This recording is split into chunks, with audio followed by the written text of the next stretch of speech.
और दूसरा था आपका टोपोग्राफिकल मैप। तो आज हम लोग पंचायती राज को कर लेंगे, फिर अपकमिंग जो लेक्चर होंगे उसमें हम लोग टोपोग्राफिकल मैप के बारे में भी देखेंगे। ठीक है, तो आज हम लोग पंचायती राज के बारे में देखेंगे। सब लोग आ गए हैं? ठीक है, और मेरी आवाज़ क्लियर है, वीडियो क्लियर है, सब कुछ सबको? ठीक है, चलिए ठीक है। तो विदाउट डिले स्टार्ट करते हैं पंचायती राज इंस्टीट्यूशन के बारे में। PRI जिसको बोलते हैं, ठीक है, इसके बारे में पढ़ेंगे, पंचायती राज इंस्टीट्यूशन के बारे में। ये वर्ड कौन कौन जानता है? फेडरल? सर नहीं मालूम।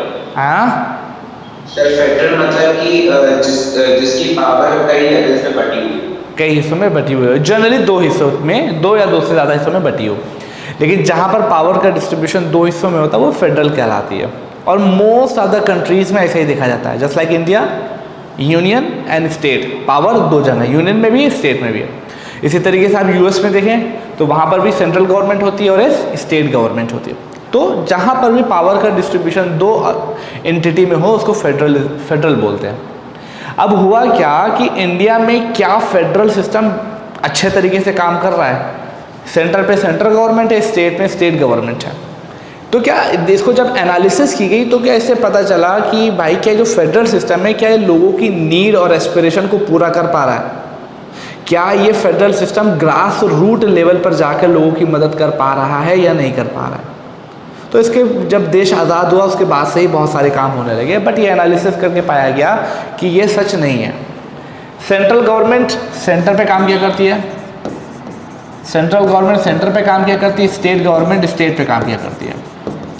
अब एक बहुत छोटा सा एग्जांपल यहाँ पे ले सकते हैं कि अगर आपको कोई प्रॉब्लम हो जाए तो आप स्टेट गवर्नमेंट के पास पहले जाएंगे, तो स्टेट गवर्नमेंट तक पहुँचने का ही सिस्टम बहुत टफ है, मतलब आपकी रीच वहाँ तक ईजिली नहीं हो पाएगी।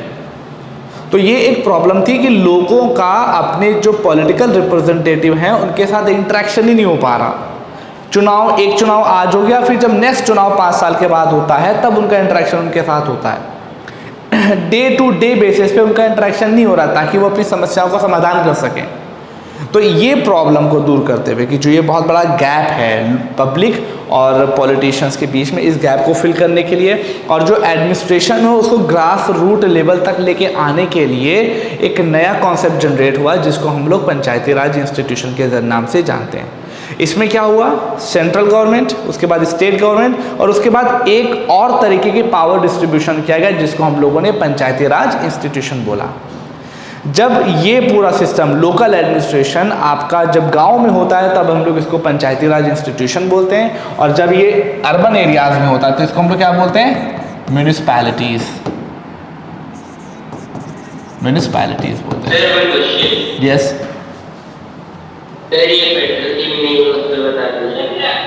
फेडरल सिस्टम, देखिए जब पावर का डिस्ट्रीब्यूशन दो या दो से ज़्यादा एंटिटी में हो, जनरली दो एंटिटी में हो, तो उसको हम लोग फेडरल सिस्टम बोलते हैं। जैसे एक है सेंट्रल गवर्नमेंट, वो भी पावर को होल्ड करती है, स्टेट गवर्नमेंट ये भी पावर को होल्ड करती है। तो जिस फिनोमिना के ज़रिए से ये लोग पावर होल्ड करते हैं उसको हम लोग फेडरल बोलते हैं। बस सिस्टम इसी साथ दो जगह पावर डिस्ट्रीब्यूट हो। तो पंचायती राज इंस्टीट्यूशन का जो मेन पर्पस था वो ग्रास रूट लेवल पर लोकल सेल्फ गवर्नमेंट को इंट्रोड्यूस करना था, कि लोग खुद मुख्तार हों, लोग खुद से एडमिनिस्ट्रेशन में पार्टिसिपेट कर पाएँ, लोकल सेल्फ गवर्नमेंट हो। इस चीज़ को इंट्रोड्यूस करने के लिए पंचायती राज सिस्टम का ओरिजिन किया गया। पंचायती राज सिस्टम के बारे में ये बोला जाता है कि क्या जब संविधान, जब हमारा कॉन्स्टिट्यूशन बन रहा था उस समय ही पंचायती राज इंस्टीट्यूशन के बारे में कुछ प्रोविज़न है या नहीं? तो हमारे कॉन्स्टिट्यूशन में पंचायती राज को लेके बहुत सारे प्रोविज़न पहले से ही थे, जिसमें से एक आर्टिकल 40 है। आर्टिकल 40 कहाँ पे पाया जाएगा? कोई बता सकता है आर्टिकल 40 कहाँ पे पाया जा सकता है? आर्टिकल 40 किस में आएगा? फंडामेंटल ड्यूटी में, फंडामेंटल राइट में या DPSP में? Fundamental right. आर्टिकल 40 बोल रहा हूँ, अभी बेसिक सा क्वेश्चन पूछा जा सकता है कि आर्टिकल 40 कहाँ पर आएगा? फंडामेंटल ड्यूटी DPSP में आ गए, ठीक है। ये फंडामेंटल राइट होते हैं आर्टिकल 12 से आर्टिकल 35 तक है, और जो डीपीएसपी है वो आर्टिकल 36 से लेके 51 तक है। तो ऑब्वियसली कहाँ पे आएगा, डीपीएसपी में आएगा।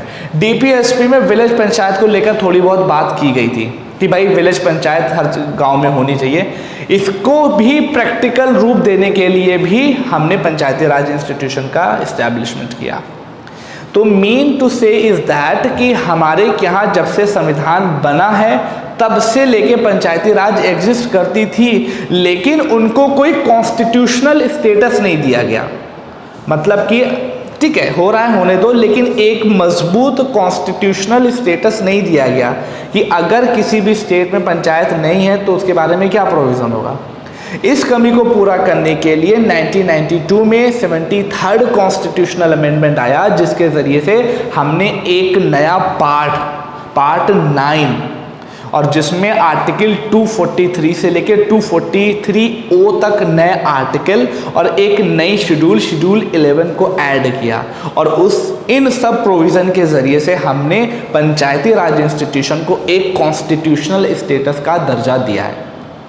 तो ये सब बातें हम अभी स्लाइड में देखेंगे। इन सारी बातों को समराइज़ करते हुए बस 2 बातें समराइज़ करने में बोलूँ कि पंचायती राज इंस्टीट्यूशन क्या है। Panchayati Raj institution is a third form of federalism.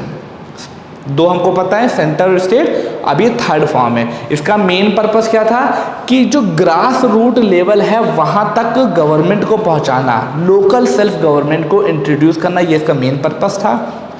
ये हमारा जब संविधान लागू हो गया तब से भी ये हैं, कई प्रोविज़न में है, लेकिन इनको कॉन्स्टिट्यूशनल स्टेटस नहीं दिया गया था। इनको कॉन्स्टिट्यूशनल स्टेटस कब दिया गया, 73rd कॉन्स्टिट्यूशनल अमेंडमेंट 1992 के ज़रिए से।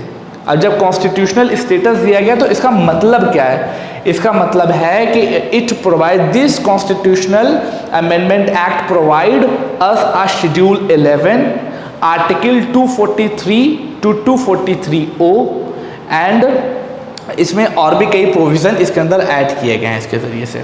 ठीक है, तो ये एक इसका ब्रॉडर स्ट्रक्चर है जिसके बारे में हम लोग अभी और देखेंगे। अब इसकी कुछ स्लाइड्स हैं जो मैंने तैयार किए आप लोगों के लिए, वो लोग आप इसको देख लिया।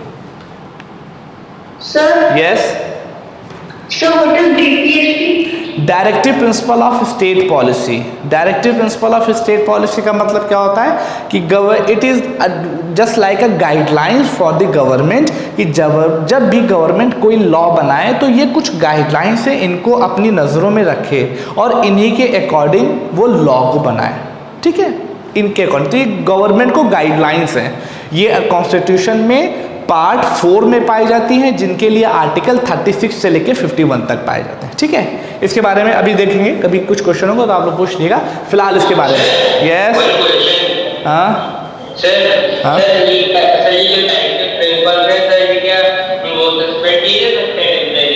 एग्जैक्टली। देखिए यहाँ पर डिबेट सस्पेंड करना अलग है। देखिए सस्पेंड का मतलब होता है राइट को सस्पेंड किया जाता है। देखिए DPSP is a guidelines for the government, ठीक है, और फंडामेंटल राइट लोगों को राइट दिए गए हैं। इन दोनों में कभी कभी क्लैश होता है, इन दोनों में कभी कभी क्लैश होता है। तो जब क्लैश होगा तो कौन सुप्रीम होगा, ये डिबेट जब कॉन्स्टिट्यूशन हमारा बन गया तब से ही स्टार्ट थी कि फंडामेंटल राइट सुप्रीम है या डीपीएसपी सुप्रीम है। ये डिबेट चलती रही। चंपाकरण दुराइजन केस एक था, अभी तो आप लोगों के लिए इंपॉर्टेंट नहीं है, बस मैं आपको टच करा दे रहा हूँ कि स्टार्टिंग कहाँ से। चंपाकरण दुराइजन एक केस था 1950s में, वहाँ से ये बात स्टार्ट हुई और 1980s में आके इस बात का सोल्यूशन थोड़ा सा निकला। किस केस में? सुप्रीम कोर्ट में एक केस आया मिनर्वा मिल्स केस के नाम से, और उस केस में जो जजमेंट थी उसने एक सोल्यूशन दे दिया कि अगर आपसे कोई पूछे कि फंडामेंटल राइट सुप्रीम है या डीपीएसपी सुप्रीम है, तो दोनों में से कोई सुप्रीम नहीं है। दोनों एक चैरियट के 2 व्हील की तरह हैं। चैरियट मतलब समझते हैं? महाभारत देखिए, कृष्ण जी का जो अर्जुन का जो रथ होता है ना, तो उसमें 2 पहिए लगे होते थे ना, आगे घोड़े बन के दौड़ाते थे, ठीक है, उसको चैरियट बोलते हैं। तो मिनर्वा मिल्स केस में बोला गया है DPSP and the fundamental rights are the two wheels of a single chariot. अगर एक व्हील भी टूट जाएगा तो प्रॉब्लम होगी। तो कोई भी सुप्रीम नहीं है, लेकिन जनरल परसेप्शन ये है कि कभी कभी जब फंडामेंटल राइट और डीपीएसपी में क्लैश होगा तो जनरली फंडामेंटल राइट को थोड़ी सी महत्वता दी जाती है। सस्पेंड करने की बात फंडामेंटल राइट में होती है, डीपीएसपी में नहीं होती है।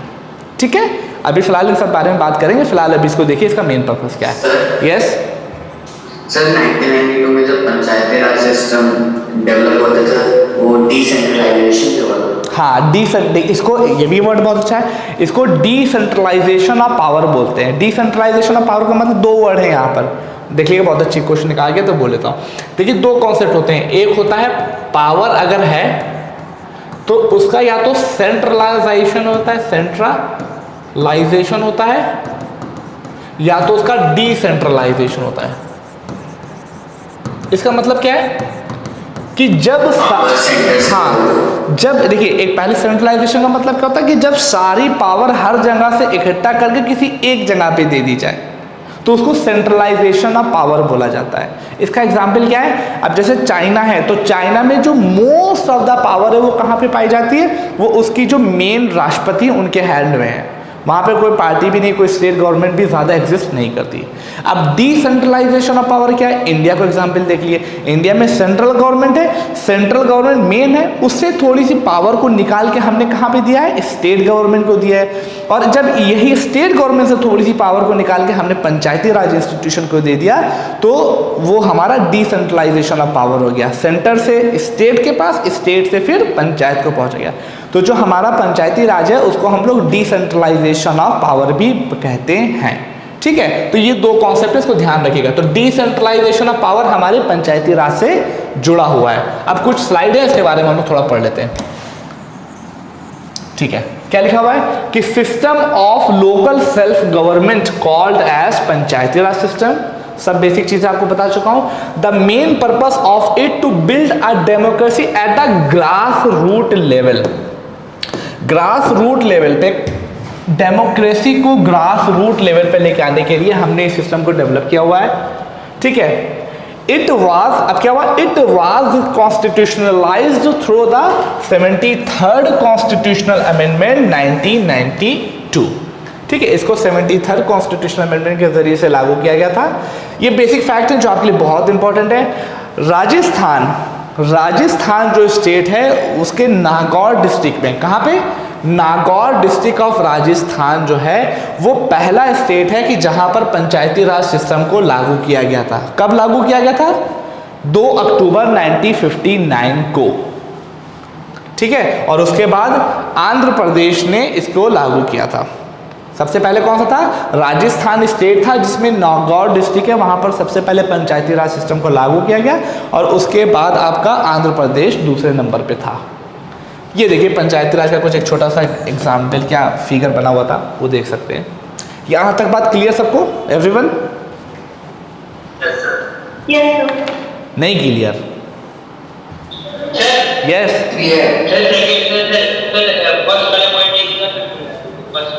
System of local self government मतलब ऐसा गवर्नमेंट का सिस्टम जहां पर लोग खुद रिस्पॉन्सिबल हो, लोकली लोग जो हों वो एडमिनिस्ट्रेशन में पार्टिसिपेट करते हो, उसको लोकल सेल्फ गवर्नमेंट बोलता है। जैसे अगर आप जहां पे रहते हैं, लखनऊ में रहते हैं, तो लखनऊ में पंचायती राज इंस्टीट्यूशन नहीं है, म्यूनिसिपैलिटी है।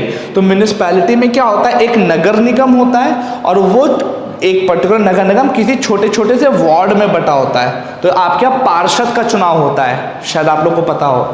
तो आप पार्षद के पास जाके मिल सकते हैं ना, अपने फिजिकल बेस में जाके उससे मिल सकते हैं, उसको अपनी प्रॉब्लम बता सकते हैं कि भाई हमारे क्या सफाई नहीं हो रही है, ये नहीं हो रहा है, तो वो सफाई करवाएगा।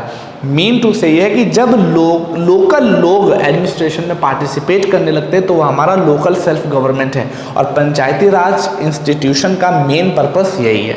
अगर वो लोकल एरिया में होता है उसको PRI बोलते हैं, अगर वो अर्बन एरियाज में होता है तो उसको म्यूनिसिपैलिटीज बोलते हैं। यहाँ तक सबको क्लियर है?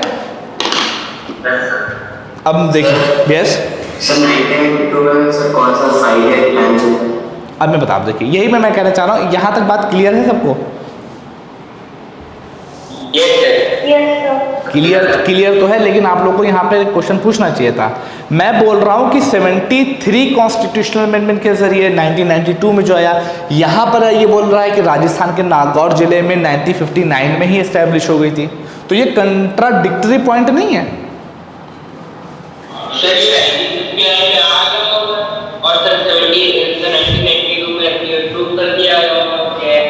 देखिए हुआ क्या, मैंने जैसे बताया कि जब संविधान बन रहा था आर्टिकल 40 में तो पंचायत के बारे में बात की गई थी, लेकिन उसको कॉन्स्टिट्यूशनल स्टेटस नहीं दिया गया था। मतलब कि ठीक है, हो रहा है होने दो, नहीं हो रहा नहीं हो रहा। तो क्या हुआ कि संविधान के लागू होने के बाद से ही इसका एवोल्यूशन हुआ है पंचायती राज का, जो मैच्योर कब हुई 1992 में। देखिए देश आज़ाद होने के बाद से ही पंचायती राज का एवोल्यूशन होना स्टार्ट हो गया था। इसके लिए डिफरेंट तरह की कमेटीज बनाई गई हैं। अभी उसकी एक पूरी सीरीज है जिसके बारे में बताएंगे। बस आपको फैक्ट एक ये ध्यान रखना है कि पंचायती राज इंस्टीट्यूशन जो इंडिया में सबसे पहले स्टैब्लिश हुई वो 1959 में राजस्थान के नागौर जिले में हुई थी। उसके बाद आंध्र प्रदेश दूसरे नंबर पे था। अब इस पॉइंट को समझने के लिए हम लोगों को पंचायती राज इंस्टीट्यूशन का एक हम लोगों को एवोल्यूशन देखना पड़ेगा। See evolution of Panchayati Raj system. इसमें क्या हुआ है, एवोल्यूशन का मतलब कि सबसे पहले क्या हुआ कि भाई देखा गया कि सेंट्रल गवर्नमेंट स्टेट गवर्नमेंट अच्छे तरीके से वर्क नहीं कर पा रहे, तो कहा गया कि हमें ग्रास रूट लेवल पर पंचायतों का गठन करना चाहिए। तो पूरा प्रोसेस कैसे होगा, क्या सिस्टम बनेगा, कैसे पंचायती राज काम करेगा, इसके लिए सबसे पहले एक कमेटी बनाई गई, बलवंत राय मेहता कमेटी 1957 में। ये क्वेश्चन आपके एंट्रेंस में भी पूछा गया है कि इनमें से कौन सी कमेटी पंचायती राज से जुड़ी हुई है। तो सबसे पहले जो कमेटी बनाई गई वो बलवंत राय मेहता कमेटी 1957 में बनाई गई। तो 1957 में बनाई गई, फिर उसने बहुत दिनों तक एनालिसिस किया। एनालिसिस करने के बाद अपनी रिपोर्ट दी, और रिपोर्ट देने में उसने कहा कि ऐसा है कि पंचायती राज इंडिया में स्टैब्लिश होना चाहिए, और वो 3 स्ट्रक्चर में होना चाहिए, 3 टियर स्ट्रक्चर होना चाहिए।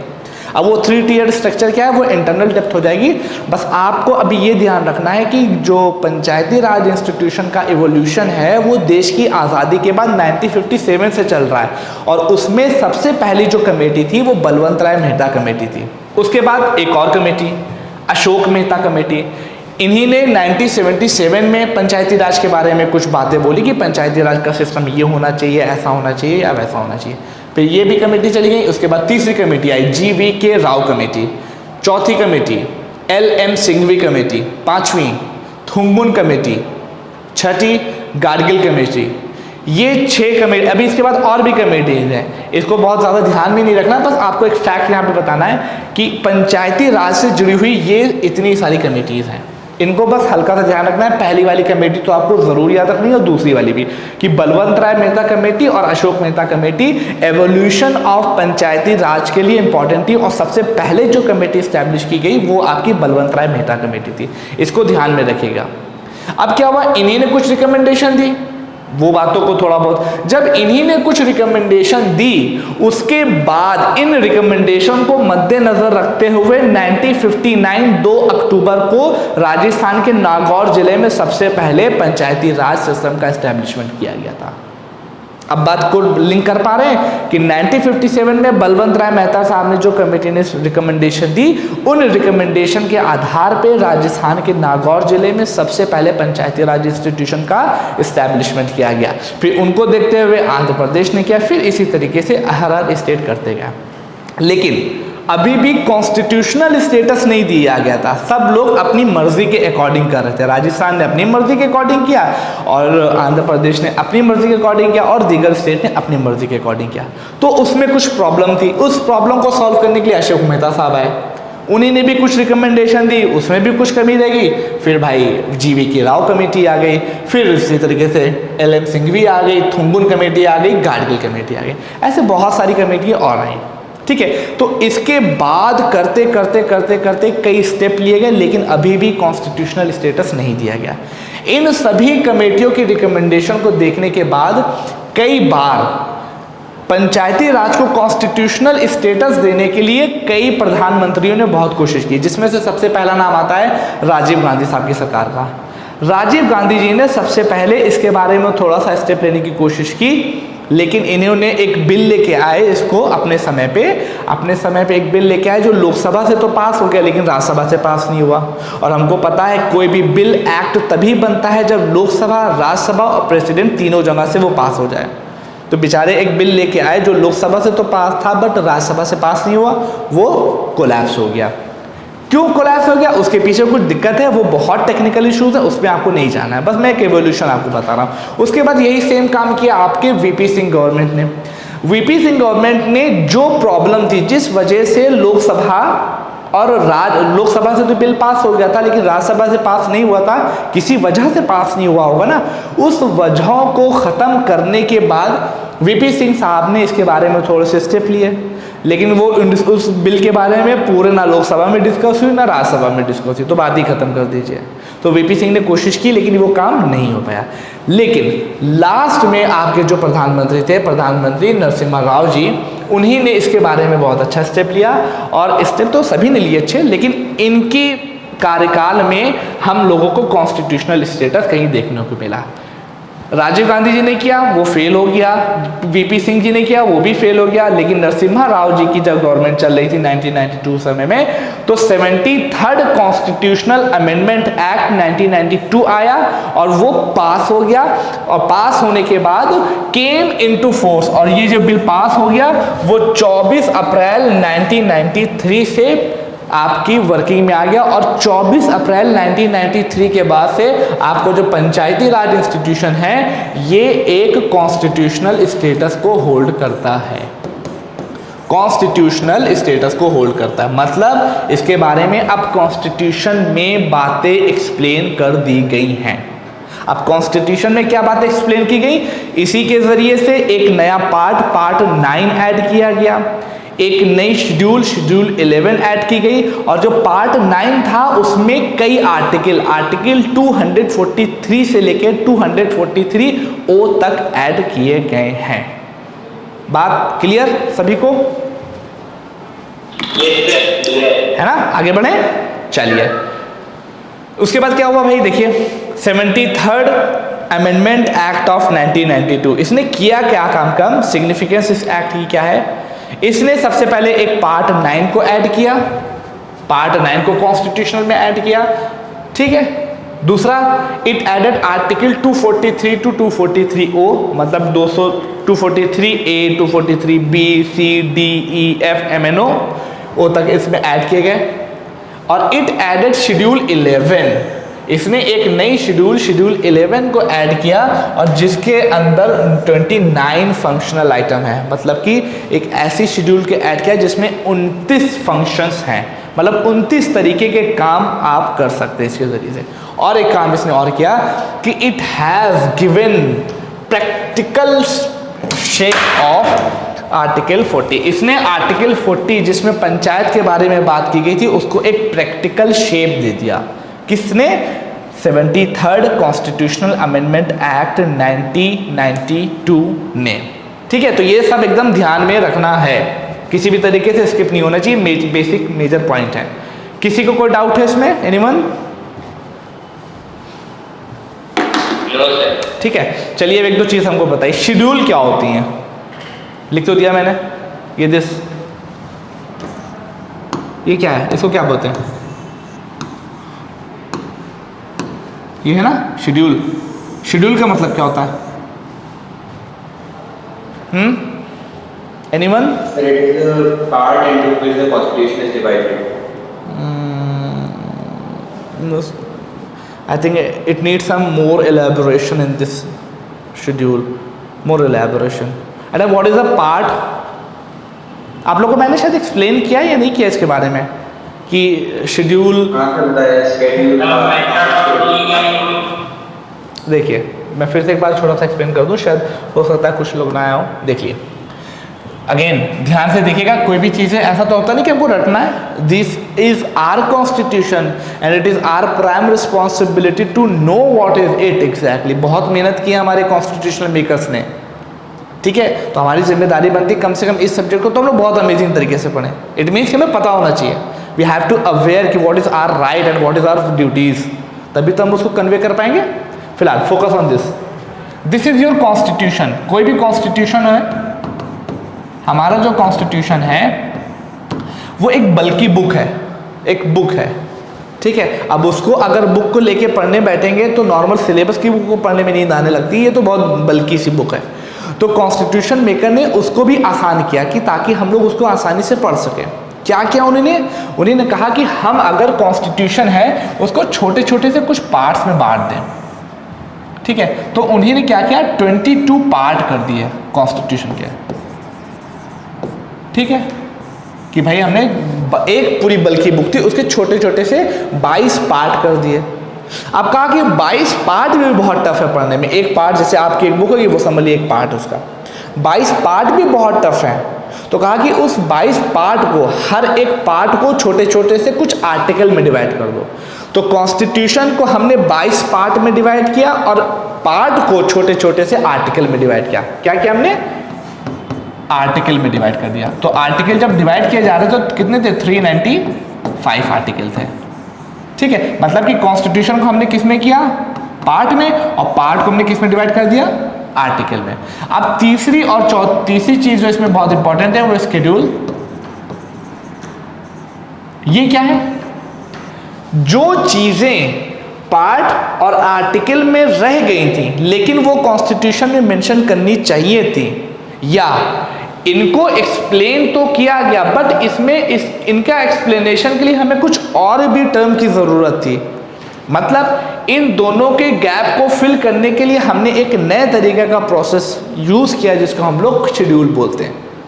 ठीक है, तो जो चीज़ें इन दोनों में नहीं फिट हो पा रही थी हमने उसको शेड्यूल में रख दिया। तो जब कॉन्स्टिट्यूशन बन रहा था तो हमारे क्या कितनी शेड्यूल थी? 8। ठीक है, और अब ये कितनी हो गई हैं? 12 हो चुकी हैं। इसी तरीके आर्टिकल 395 थे, ये आपके 450 प्लस हो चुके हैं। इसी तरीके से आपके जो पार्ट 22 थे वो अब कितने हो चुके हैं? 25। बात क्लियर है सबको? तो शेड्यूल ये होते। यस अच्छा, तो हम कॉन्स्टिट्यूशन को ये कह सकते हैं सर, ये जो 22 पार्ट है ये सर इतनी सारी सर हम कह सकते हैं कि सारी बुकें हैं 22 सर कह सकते हैं। हाँ, बुकें बोल रहे 395 चैप्टर चैप्टर्स हैं। ये नहीं ऐसे मैं बता रहा हूँ। Constitution is a book and part is a chapters. जो उसके पार्ट है वो उसके चैप्टर हैं, और चैप्टर के अंदर जो कंटेंट है वो उनके आर्टिकल्स हैं। ठीक है, और इनमें जो बुक जो चीज़ें बच गई वो उनकी शेड्यूल कहलाती है। बहुत इजी सा प्रोसेस है, कोई बहुत बड़ा मेजर नहीं है। यस, हाँ, रेफरेंस एवर वो आप अपने कन्वीनियंट मैटर के हिसाब से कुछ भी लीजिए, बस कंटेक्स्ट फुलफिल होना चाहिए। ठीक है, तो अब पंचायती राज के बारे में हम लोग क्या देखते हैं? पंचायती राज का पार्ट कौन सा है? पार्ट 9। ठीक कि 9A? पार्ट 9। ठीक है, आर्टिकल कौन सा है? 243 से लेके 243O। ठीक है, शेड्यूल कौन सी है? 11। बस सिंपल, इतना बस ध्यान में रखना, बस यही आपके क्वेश्चन पेपर में पूछा जाएगा। ठीक है, अब देखते हैं इसके आगे बाद क्या चीज़ है। इसके आगे हम लोग देखते हैं कि क्या क्या चीज़ें बाकी हैं। ठीक है, यहाँ तक बात क्लियर? आगे देखिए, अब क्या करना है कि ये जो एक्ट था जिसके जरिए से पंचायती राज इंस्टीट्यूशन को हम लोगों ने इंट्रोड्यूस किया, उसके कुछ सैलिएंट फीचर को हम लोगों को देखना है। और उसके सैलिएंट फीचर में सबसे इंपॉर्टेंट और पहला फीचर है वो है आपका ग्राम सभा। ग्राम सभा, उस एक्ट ने क्या किया? उसने कई नए पॉइंट को ऐड किया, और उस पॉइंट में सबसे जो पहला पॉइंट था वो ग्राम सभा था। ग्राम सभा, ग्राम सभा क्या होती है? बहुत इजी सा। ग्राम सभा एक किसी भी रीजन का छोटा सा गांव का वो क्षेत्र है कि जहां पर के जो लोग हैं वो वहां की इलेक्टोरल लिस्ट में रजिस्टर्ड है। मतलब कि सपोज मान लीजिए कोई एक गांव है, गांव में रहने वाले जो लोग हैं वो किसी न किसी एक लिस्ट में रजिस्टर्ड होंगे, इलेक्टोरल लिस्ट में रजिस्टर्ड होंगे। उन्हीं का जो कॉन्फ़िगरेशन है वो हमारा ग्राम सभा कहलाता है। इसको पहले इस स्लाइड में पढ़ते हैं, फिर आप देखिएगा बहुत चीज़ें क्लियर हो जाएंगी। It is the body consisting of person registered in the electoral rolls of a village comprised within the area of panchayat at the village level। मतलब कि विलेज लेवल पर जो वहाँ पर एक पंचायत बनी है उसमें जितने भी लोग हैं और वो लोग जो वहाँ के इलेक्टोरल रोल में रजिस्टर्ड हैं उन सबको मिलाने के बाद एक जो बॉडी बनती है उसको हम लोग क्या बोलते हैं? ग्राम सभा। Read this carefully.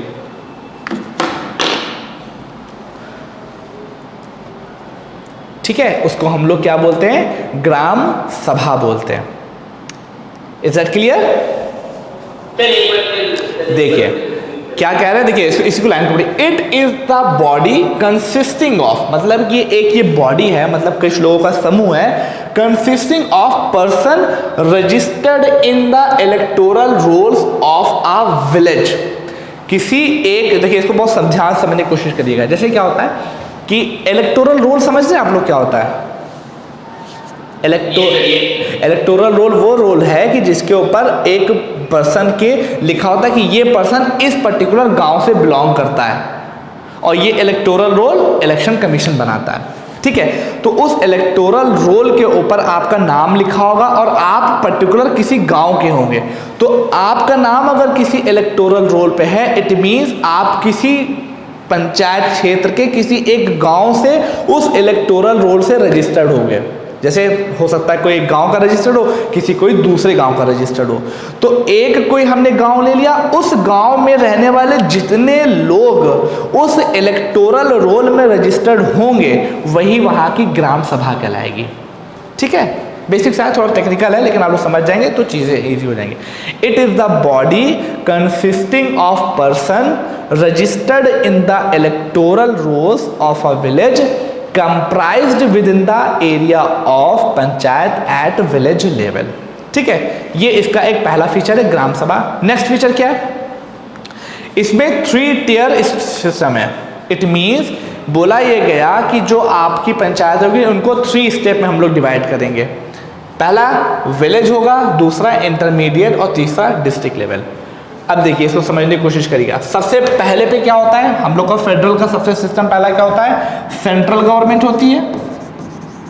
सेंट्रल के बाद क्या होता है? स्टेट होते हैं। स्टेट के बाद क्या होता है? डिस्ट्रिक्ट होता है। डिस्ट्रिक्ट के बाद क्या होता है? इंटरमीडिएट लेवल होता है, इंटरमीडिएट लेवल। और उसके बाद क्या होता है आपका सबसे लेवल पे? विलेज। ठीक है, अगर हम सेंटर को मतलब कि पूरे इंडिया को डिवाइड करेंगे तो छोटे छोटे से स्टेट में डिवाइड होगा, स्टेट को डिवाइड करेंगे तो डिस्ट्रिक्ट बनेगा, डिस्ट्रिक्ट को डिवाइड करेंगे तो इंटरमीडिएट लेवल आएगा, और उसको भी डिवाइड करेंगे तो हम लोग का क्या बनेगा? विलेज बनेगा। इंटरमीडिएट लेवल को कभी कभी ब्लॉक बोला जाता है, ब्लॉक बोलते हैं, कभी कभी तालुका बोलते हैं इसको।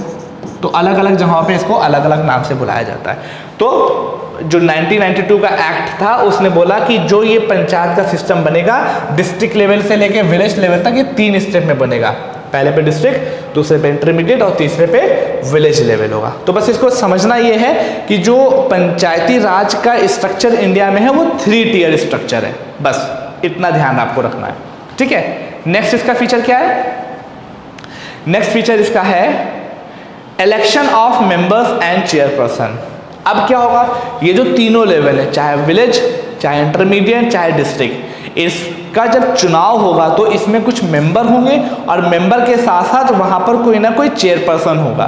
तो उनका चुनाव का तरीका किस तरीके का होगा? तो ये बोला जाता है चाहे विलेज लेवल हो, चाहे इंटरमीडिएट लेवल हो और चाहे आपका डिस्ट्रिक्ट लेवल हो, उनमें जो मेंबर का चुनाव होगा उनका इलेक्शन डायरेक्ट तरीके से होता है। देखिए, member at all level, all level का मतलब चाहे विलेज हो, चाहे इंटरमीडिएट हो और चाहे डिस्ट्रिक्ट लेवल हो, उस पर जो मेंबर होंगे उनका चुनाव आपका डायरेक्ट होगा, मतलब हम और आप उसमें पार्टिसिपेट करेंगे। दूसरा कि चेयरपर्सन एट विलेज लेवल, मतलब कि हमको पता है कि 3 टियर स्ट्रक्चर होता है, विलेज, इंटरमीडिएट और डिस्ट्रिक्ट लेवल। तो चेयरपर्सन जो कि विलेज के चेयरपर्सन होंगे उनका चुनाव किस तरीके से होगा? As defined by the state legislature. किसी भी राज्य में वहाँ की स्टेट लेजिस्लेचर जिस तरह डिफाइन कर देगी उसी तरीके से विलेज लेवल पर उनके चेयरपर्सन का चुनाव होगा। अब बचे कौन? इंटरमीडिएट और आपका district level. Chairman eight intermediate and district level पे किस तरीके से होगा? उनका इलेक्शन इनडायरेक्ट वे में होगा। इनडायरेक्ट वे में मतलब आप और हम उसमें पार्टिसिपेट नहीं करेंगे, उसमें एक पूरा प्रोसेस बनेगा, वो लोग उसमें पार्टिसिपेट करेंगे। ठीक है, तो ये प्रोसेस हो गया। अब चौथा खास फीचर इसमें क्या है कि उसमें रिजर्वेशन क्या है, आरक्षण उसमें किस तरीके से, पंचायती राज में क्या आरक्षण दिया जाता है? हाँ, दिया जाता है। SC ST को उनकी पॉपुलेशन के आधार पर और वुमेन को 1/3 सीट दी जाती है, बस इतना ध्यान में रखना है। देखिए, SC ST को कैसे दिया जाता है? प्रोपोर्शन ऑफ देयर पॉपुलेशन, उनकी पॉपुलेशन के आधार पर उनको रिजर्वेशन दिया जाता है। और वुमेन का जो है reservation 1/3 of total number of seats है। तो पंचायती राज में अगर आपसे कोई पूछे कि क्या रिजर्वेशन दिया जाता है, yes there is a reservation. SC ST के लिए उनकी पॉपुलेशन के अकॉर्डिंग होगा और वुमेन्स के लिए कितना होगा? 1/3 होगा। ठीक है, नेक्स्ट इसका 5वां खास पॉइंट क्या है? देखिए, ड्यूरेशन ऑफ पंचायत, मतलब कि अगर एक बार पंचायत का चुनाव हो गया, चाहे विलेज लेवल पे, चाहे इंटरमीडिएट लेवल पे और चाहे आपका डिस्ट्रिक्ट लेवल पे, वो कितने साल तक काम करेगी? 5 साल तक। कितने साल तक? 5 years। 5 years तक। अब यहाँ पे एक छोटा सा क्वेश्चन का आंसर दीजिए। मान लीजिए किसी वजह से 5 साल से पहले सरकार गिर गई, देन क्या होगा?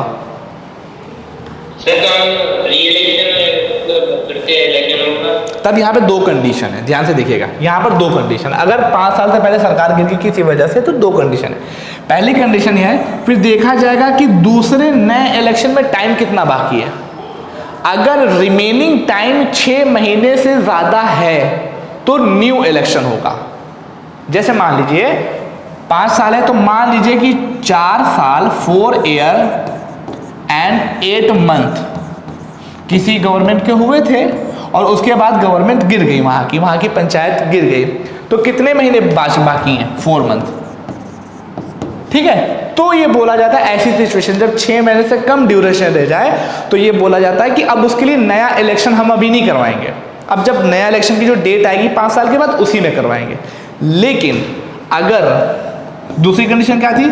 अगर जो टाइम है या ड्यूरेशन है वो मोर देन 6 month है, ड्यूरेशन मोर देन 6 month है, मतलब कि मान लीजिए एग्जाम्पल के तौर पर 4 साल हुए थे और सरकार गिर गई, तो अभी कितना रिमेनिंग टाइम है? 1 year रिमेनिंग है ना, तो इसमें इलेक्शन करवाना पड़ेगा, इसमें इलेक्शन करवाना पड़ेगा। अब यहाँ पर एक क्वेश्चन और बनता है, जो इलेक्शन होगा तो जो नई सरकार या जो नई पंचायत बनकर आएगी वो कितने साल तक रहेगी? 5 साल तक या कुछ और? रिमेनिंग के लिए रहेगी। वेरी गुड, रिमेनिंग तक के लिए रहती है। तो ये स्ट्रक्चर पता है सबको? क्लियर है बात? ठीक है, चलिए वेरी गुड। नेक्स्ट पॉइंट क्या देखते हैं? हाँ ठीक है, डिस्क्वालिफिकेशन इसका क्या है? अब अगर इसमें कोई पर्सन है तो उसको डिस्क्वालीफाई हम कैसे कर सकते हैं? इसके बारे में लिखा हुआ है कि इसके अंतर्गत अगर कोई भी पर्सन 25 साल का है उसको इस आधार पर डिस्क्वालीफाई नहीं किया जाएगा कि उसने अपनी एज 25 साल कंप्लीट नहीं की है। या इसको ऐसे बात करके बोलूं कि एक पर्सन अगर 21 साल का है तो वो पंचायत का चुनाव लड़ सकता है। Minimum age for the panchayat election कितनी है? 21 ईयर। ठीक है, इसको लोकसभा के चुनाव से या विधानसभा के चुनाव से आप मैच मत करिएगा, क्योंकि वहां पर एज कितनी है? 25 साल। पंचायत का चुनाव लड़ने के लिए जो एज है वो है 21, और किसी भी पर्सन को इस आधार पर नहीं हटाया जाएगा कि उसने अभी 25 साल कंप्लीट नहीं किए हैं। तो ये डिस्क्वालिफिकेशन उसकी पहली होती है। ठीक है, तो इसकी डिस्क्वालिफिकेशन थी।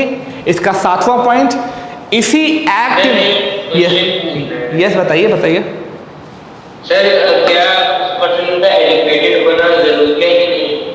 एलिजिबिलिटी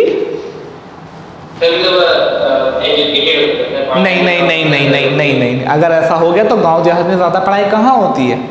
बहुत से लोग होंगे, मेरे जानने वाले हैं जो लोग नहीं एजुकेटेड हैं बट वो लोग प्रधान हैं। गांव देहात में प्रधान चलता है ना, शायद कोई बिलोंग करता हूँ वहाँ से। ठीक है, फिलहाल कम टू द पॉइंट। उसी 73rd कॉन्स्टिट्यूशनल अमेंडमेंट ने जो एक्ट था उसका एक नया खास फीचर है, उसने स्टेट इलेक्शन कमीशन का गठन भी किया। मतलब कि पंचायत में और म्यूनिसिपैलिटीज़ में किस तरीके से चुनाव होगा, तो उसके लिए एक नया इलेक्शन कमीशन का गठन किया गया, उसको ऑर्गेनाइज किया गया स्टेट इलेक्शन कमीशन के नाम से। और वो क्या काम करता है? पंचायत का चुनाव करवाता है और म्यूनिसिपैलिटीज़ का भी चुनाव करवाता है।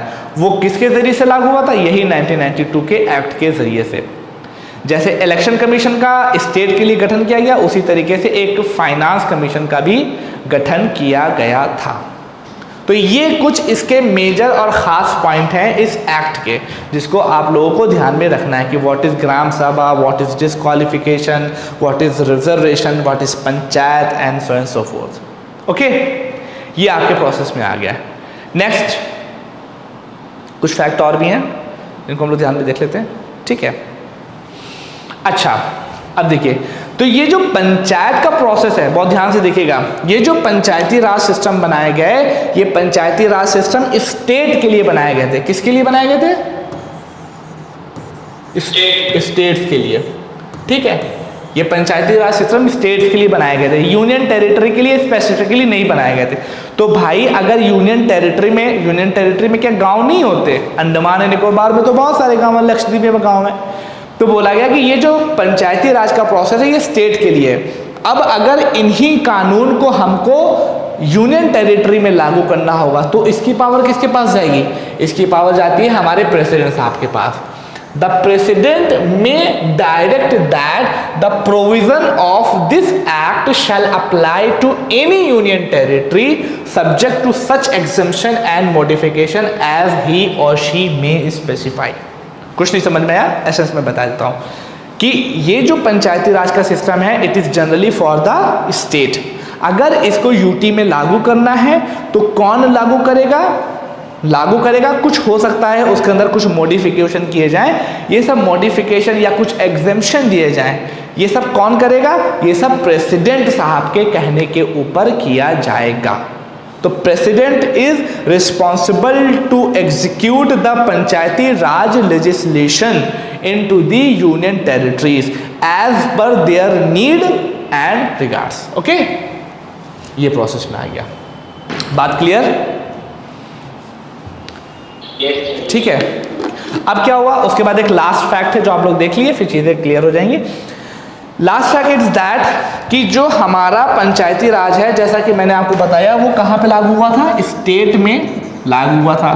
और कहाँ पर उसके बारे में प्रोविज़न नहीं थे?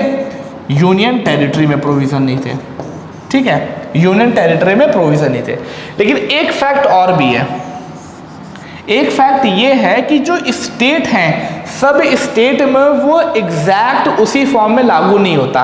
कुछ स्टेट के पर्टिकुलर कुछ रीजन है जहां पर पंचायती राज लागू ही नहीं होता था, जैसे शेड्यूल 5 और शेड्यूल 6। शेड्यूल 5 के जो एरिया हैं और जो शेड्यूल 6 के एरिया हैं वहां पर पंचायती राज इंस्टीट्यूशन लागू ही नहीं होता था। नहीं बात समझ में आई? देखिए, पंचायती राज इंस्टीट्यूशन को जो कॉन्सेप्ट है वो स्पेसिफिकली स्टेट के लिए बनाया गया था। कहाँ के लिए नहीं बनाया गया था? यूनियन टेरिटरी के लिए। और अब अगर यूनियन टेरिटरी में हमको पंचायती राज इंस्टीट्यूशन के कानूनों को लागू करना है तो उसमें जो मॉडिफिकेशन करके उसको लागू करने की पावर किसके पास है? प्रेसिडेंट साहब के पास, ठीक है। जैसा मैंने बोला कि पंचायती राज इंस्टीट्यूशन आपके स्टेट के लिए थे, लेकिन सब स्टेट के लिए नहीं थे। कुछ स्टेट ऐसी थी कि जहां पर ये कुछ स्टेट के कुछ भाग में तो ये लागू होते थे, लेकिन उसके कुछ भागों में ये पूरे तरीके से लागू नहीं होते थे। तो वो कौन से ऐसे पार्ट थे कि जहां पर ये पूरे तरीके से लागू नहीं होते? जैसे महाराष्ट्र है, मध्य प्रदेश है। मध्य प्रदेश में पंचायती राज इंस्टीट्यूशन तो है, लेकिन पूरे मध्य प्रदेश में पंचायती राज इंस्टीट्यूशन नहीं लागू होता। उसके कुछ रीजन ऐसे हैं जो कि बहुत ही प्रिमिटिव लाइफ अभी भी गुजार रहे हैं, एकदम आदिवासी वाला माहौल है। वहाँ पर पंचायती राज इंस्टीट्यूशन, ऐसे कई स्टेट हैं कि जहाँ के कुछ रीजन में पंचायती राज इंस्टीट्यूशन लागू नहीं होता है। तो जाहिर सी बात है वो भी तो इंडिया के लोग हैं, उनको भी तो इस पंचायती राज का फ़ायदा मिलना चाहिए। तो वहाँ पर लागू नहीं हो रहा था, तो वहाँ पर हमको लागू करवाना था। तो कैसे लागू करेंगे? उस लागू करवाने के लिए गवर्नमेंट ऑफ इंडिया ने एक एक्ट पास किया जिसको हम लोग पीसा एक्ट बोलते हैं। और पीसा एक्ट का फुल फॉर्म क्या है? Panchayat extension to schedule area. कि पंचायत का जो एक्सटेंशन हम करेंगे वो शेड्यूल एरिया तक, जो शेड्यूल 5 में जो एरिया पाए जाते हैं उनमें एक्सटेंशन करने के लिए हमने एक पीसा एक्ट बनाया। अब इस एक्ट बनने के बाद क्या हुआ कि वो क्षेत्र, वो राज्य वो भाग राज्यों के वो भाग जहाँ पर पंचायत के कॉन्सेप्ट नहीं लागू हो रहे थे, हम पीसा एक्ट के ज़रिए से वहाँ पर पंचायत के कॉन्सेप्ट को लागू कर देंगे। बात क्लियर या नहीं, या फिर से बताऊँ? Sir clear. वेरी गुड, ठीक है। इसी के बारे में बस छोटा सा देखिए फैक्ट है, शायद आप लोग पढ़ लेंगे। Part 9 are not applicable to the schedule, 5th schedule, however the parliament. अब एक चीज देखिएगा, अगर जैसे यूनियन टेरिटरी में अगर हमको पंचायती राज इंस्टीट्यूशन लागू करना है तो ये पावर किसके पास जा रही है? प्रेसिडेंट के पास। लेकिन अगर शेड्यूल एरिया जो शेड्यूल 5 में, वहां पर अगर हमें पंचायती राज इंस्टीट्यूशन को लागू करना है तो उसकी पावर किसके पास जा रही है? वो पार्लियामेंट के पास जा रही है। ध्यान देखिएगा, पार्लियामेंट, ठीक है।